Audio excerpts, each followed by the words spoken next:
300 fit এলাকায় নির্মিত মঞ্চ প্রায় প্রস্তুত। 17 বছর পর তারেক রহমানের দেশে ফেরা কেন্দ্র করে সমাবেশস্থলে নেওয়া হয়েছে বাড়তি নিরাপত্তা ব্যবস্থা। বিএনপির পক্ষ থেকেও নেওয়া হয়েছে ব্যাপক প্রস্তুতি। এ বিষয়ে আরও জানাতে এই মুহূর্তে 300 ফিটের সমাবেশস্থল থেকে আছেন সহকর্মী শাহাদাত অভ্র।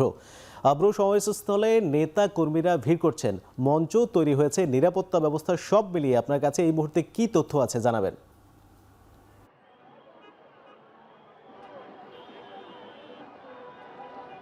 মিয়াজি, এই মুহূর্তে কিন্তু বলাই চলে যে মঞ্চ তৈরির যে কাজ সেটি একদমই শেষ, এবং তার পাশাপাশি বলাই বাহুল্য যে এই যে পুরো জায়গাতে সেখানে কিন্তু হচ্ছে কিছুক্ষণ আগেও ছিল নেতাকর্মীদের ভিড়। এই মুহূর্তে কিন্তু যেই আইন শৃঙ্খলা বাহিনী আছে তারা কিন্তু এই পুরো জায়গার দখল নিচ্ছে। কিছুক্ষণ আগে কিন্তু এখানে যেই স্থায়ী কমিটির সদস্য এবং বিএনপির নানা যে নেতাকর্মীরা আছে নেতারা কিন্তু এখানে এসে উপস্থিত হয়েছেন এবং খোঁজ নিয়েছেন নিরাপত্তার। এই মুহূর্তে পুলিশের সাথে সাথে আমরা এখানে লক্ষ্য করছি যে কাজ করছে যেই চেয়ারপারসন স্পেশাল ফোর্স তারা কিন্তু এখানে কাজ করছে। বিশেষ করে সন্ধ্যার মধ্যে এই পুরো জায়গার যেই নিরাপত্তা সেটি কিন্তু নিশ্চিত করার জন্য পুলিশের সাথে পুলিশ কিন্তু বলেছে যে তাদের যেই নিরাপত্তা সেটা আগে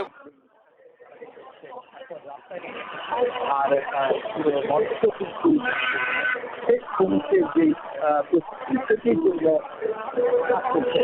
লাইটিং থেকে শুরু করে আগামীকালকে যে তারেক রহমান দেশে ফিরবেন 11টা নাগাদ এবং 12টা পরে 12:30 নাগাদ এখানে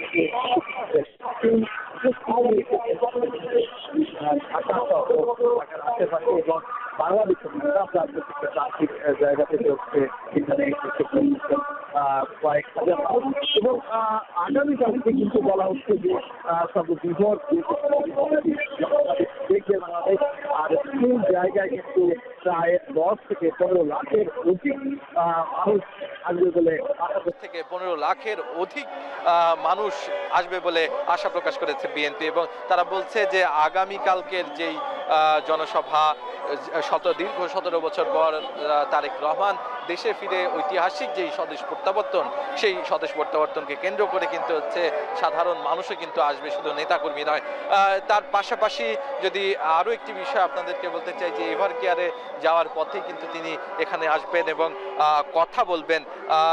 এই যে এই বক্তব্যে কিন্তু দেশের জন্য আগামী যে নির্বাচনে নেতাকর্মীদের কি অবস্থান হবে, নির্বাচনের কিভাবে হচ্ছে এই নেতাকর্মীরা কাজ করবে, সকল ধরনের নির্দেশনা কিন্তু পাওয়ার ব্যাপারে কিন্তু নির্দেশনা পাওয়া যাবে বলে জানানো হয়েছে নানা জায়গা থেকে, বিএনপির নানা জায়গা থেকে আমরা জানতে পেরেছি।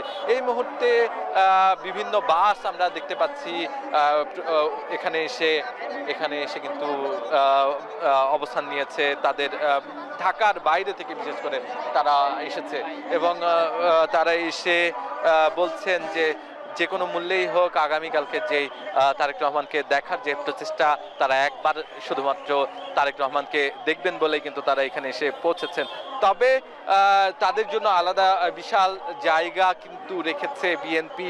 সেই বিএনপির পক্ষ থেকে বলা হয়েছে যে প্রায় 1700 মাইক কিন্তু লাগানো হয়েছে, যেখানে যে কোনো অবস্থায় থাকবে সেই অবস্থা থেকে কিন্তু হচ্ছে তারা তারেক রহমানের যেই বক্তব্য সেটি কিন্তু হচ্ছে শুনতে পারবেন। এবং তাদের বিএনপির পক্ষ থেকে নিরাপত্তার বিষয়টি বেশ গুরুত্বপূর্ণভাবে দেখা হচ্ছে। নিরাপত্তার বিষয়ে কিন্তু কিছুক্ষণ আগেও কথা বলেছিলেন সালাউদ্দিন আহমেদ। তিনি বলছেন যে সর্বোচ্চ নিরাপত্তা কিন্তু দেওয়া হবে, যেমনি কিনা হচ্ছে এখানে আমরা লক্ষ্য করেছি পুলিশ এবং নানা ধরনের যে সংস্থা, বাংলাদেশের রাষ্ট্রীয় বিভিন্ন সংস্থা কিন্তু কাজ করছে। এই ছিল 300 ফিট থেকে আগামীকালকে তারেক রহমানের স্বদেশ প্রত্যাবর্তনের সর্বশেষ খবর। মিয়াজি, রাজধানীর পূর্বাঞ্চলে 300 ফিট থেকে বিএনপির সমাবেশ স্থল থেকে সমাবেশের সবশেষে যারা ছিলেন সহকর্মী অভ্র।